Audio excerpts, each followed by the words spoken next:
नमस्कार. ग्रंथ सूक्त सत्र 90 सूत्र ॲन फ्रँक. सत्र 90 सूत्र ॲन फ्रँक. आपलं आजचं पुस्तक the betrayal of Anne Frank. The betrayal of Anne Frank या पुस्तकाच्या लेखिका आहेत रोजमेरी सुलिवन. Rosemary Sullivan. पुस्तकाचं नाव the betrayal of Anne Frank. या पुस्तकाचं उपशीर्षक आहे a cold case of investigation. A cold case of investigation. Rosemary Sullivan या प्रसिद्ध कादंबरीकार आहेत, इतिहासाच्या प्राध्यापक आहेत. त्या टोरंटोच्या विद्यापीठात शिकवतात आणि त्यातही कादंबरी लिहिताना राजकीय पार्श्वभूमी असलेली चरित्रात्मक कादंबऱ्या लिहिणं हे त्यांचं वैशिष्ट्य आहे. त्यांची सगळ्यात गाजलेली कादंबरी म्हणजे स्टॅलिन्स डॉटर. आता या पुस्तकाच्या शीर्षकावरूनच तुमच्या असं लक्षात येईल की एकंदरीतच इतिहासामध्ये वादग्रस्त ठरलेल्या व्यक्तिमत्व निवडून त्यांची कौटुंबिक बाजू मांडणं आणि त्यालाही कादंबरीचा बाज देणं याचं वैशिष्ट्य किंवा असं वैशिष्ट्यपूर्ण लेखन करणाऱ्या लेखिका म्हणजे रोजमेरी सुलिवन. आणि मुळातच हे पुस्तक the betrayal of Anne Frank हे पुस्तक एका वेगळ्या उद्देशानं लिहिलं गेलेलं आहे. एका निर्मात्याला, दिग्दर्शकाला ॲन फ्रँक या विषयाबद्दल आणि त्या निमित्तानं एखादं जूनच्या छळछावण्यांबद्दल अशी डॉक्युमेंटरी तयार करायची होती. त्या निमित्तानं ज्या वेळेला त्यांनी लेखन करायला सुरुवात केली, संशोधन करायला सुरुवात केली, माहिती गोळा करायला सुरुवात केली, त्यावेळेला त्याच्या असं लक्षात आलं की हा केवळ एखाद्या लघुकथेचा किंवा शॉर्ट फिल्मचा विषय नाही, तर त्याच्यावरती एकतर पूर्ण लांबीचा असा सिनेमा होऊ शकतो आणि त्याचबरोबरीनं एखादं चांगलं मोठं पुस्तक हेही तयार होऊ शकतं. आणि त्याच वेळेला त्याच्या असंही लक्षात आलं की अशा पद्धतीनं या विषयाचा विचार करणारं एक पुस्तक आत्ता लिहिलं जात आहे, ज्याचा विचार आपण कालच्या व्हिडिओमध्ये केला की एक तरुण की जो लेखक नाही पण ज्यानं अत्यंत प्रामाणिकपणानं आणि सातत्यानं असं संशोधन केलंय आणि ॲन फ्रँकला ती सिक्रेट अनेक्स मध्ये दडून बसलेली असताना किंवा दडून राहावं लागलेलं असताना फ्रँक कुटुंबियांना मदत करणाऱ्या एकाचे नातेवाईकच त्याला या प्रकल्पामध्ये मदत करतायत.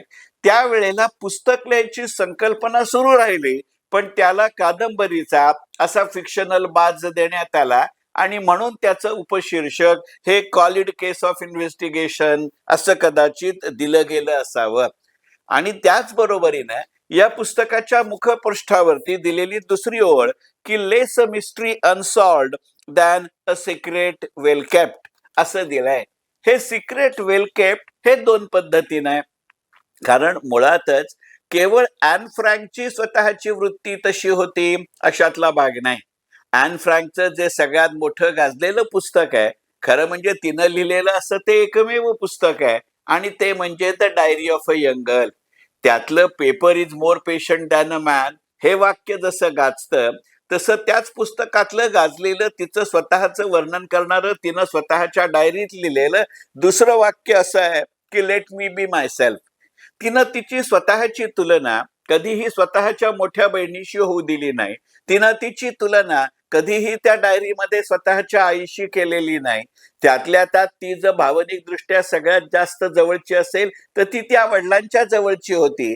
त्यातही दुर्दैवानं 16व्या वर्षात पूर्ण व्हायच्या आधीच तिचा मृत्यू झाला आणि त्याच्या आधीचा काही काळ वडील वेगळ्या छळछावणीत आणि आई आणि बहीण आपण आहोत तर त्याच छळछावणीत आहात याची सुतरामही कल्पना नसलेली अशी व्यक्ती म्हणजे ॲन फ्रँक आहे.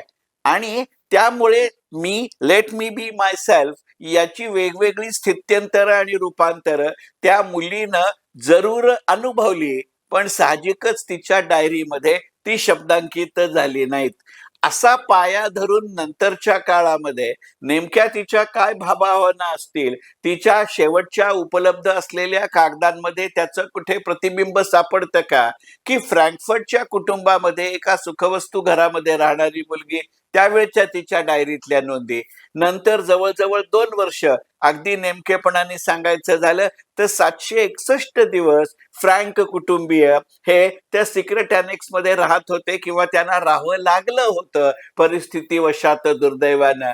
त्यातल्या नंतरच्या टप्प्यावरती बदलत गेलेली ॲन फ्रँक याची मतं आणि 1944 साली डच सरकारनं जाहीर केल्यानुसार आपल्या शब्दांना जास्त मोकळेपणानं शब्दांकित करणारी ॲन फ्रँक या स्थित्यंतराचा विचार करत साहित्यिक मागोवा घेत, काही प्रमाणामध्ये कदाचित साहित्यिक स्वातंत्र्य घेत असं म्हणायला वाव आहे, अशी कादंबरी किंवा पुस्तक किंवा जाडजूड लेखन म्हणजे the betrayal of Anne frank.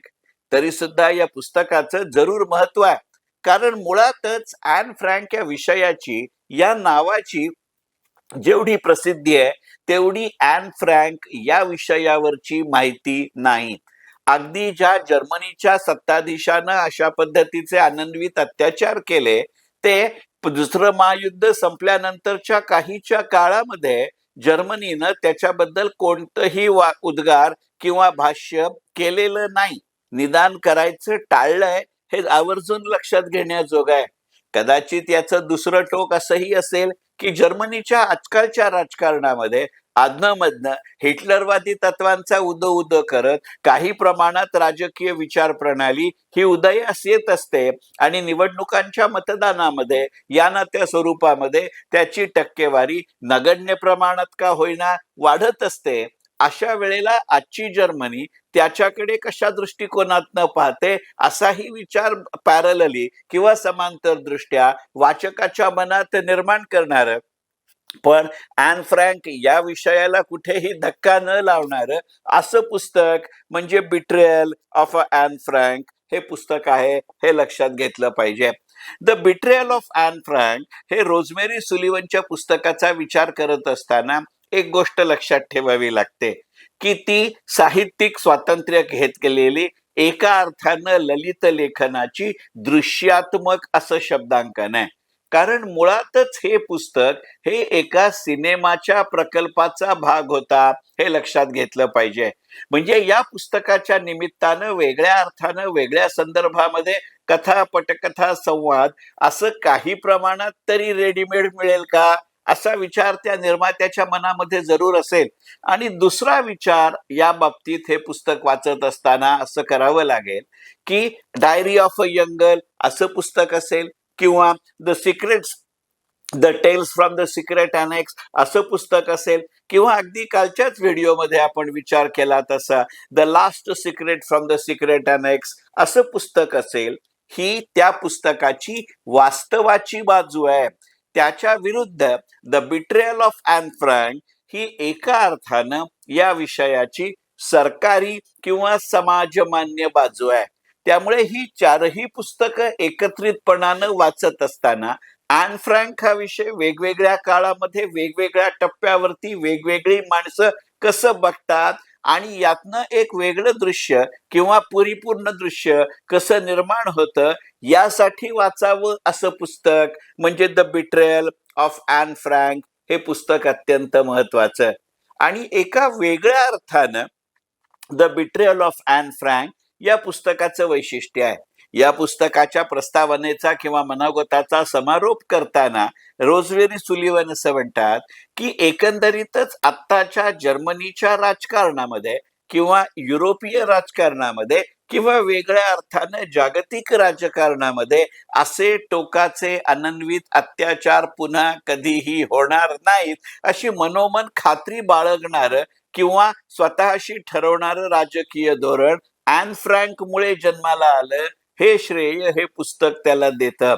अर्थात असं पुस्तकी श्रेय देण्याचं ते 2 संदर्भ लक्षात घ्यावे लागतील की हे पुस्तक 2022 साली पहिल्यांदा प्रकाशित झालं, पण 2022-2023 मध्ये आज जूनचं प्रतिनिधित्व करणारं इस्रायल कसं वागतं, गाझामध्ये काय गणितं होतात हे आपण ग्रंथसुक्तमध्ये इस्रायल हे मालिका बघताना पाहिलं. आणि त्याच वेळेला जर्मन, इस्रायल आणि इतर राष्ट्र एकमेकांच्या सहकार्यानं किंवा एकमेकांच्या विरुद्ध कशा पद्धतीचं राजकारण, अर्थकारण आणि धोरण बाळगतात याची ही एक वेगळी छटा मनामध्ये आजच्या वाचकाच्या निर्माण करतं. अशा अर्थानं विचारात घ्यावं आणि त्या दृष्टिकोनातनं ॲन फ्रँक हे खरं सांगायचं म्हणजे आजच्या संदर्भात ॲन फ्रँक असं व्यक्तिमत्व उभं करणारं पुस्तक एकदा तरी नक्की वाचावं, निदान वरवर चाळावं असं पुस्तक म्हणजे रोजमेरी सुलिव्हनचं the betrayal of Anne Frank. मनपूर्वक धन्यवाद. ग्रंथसूक्त.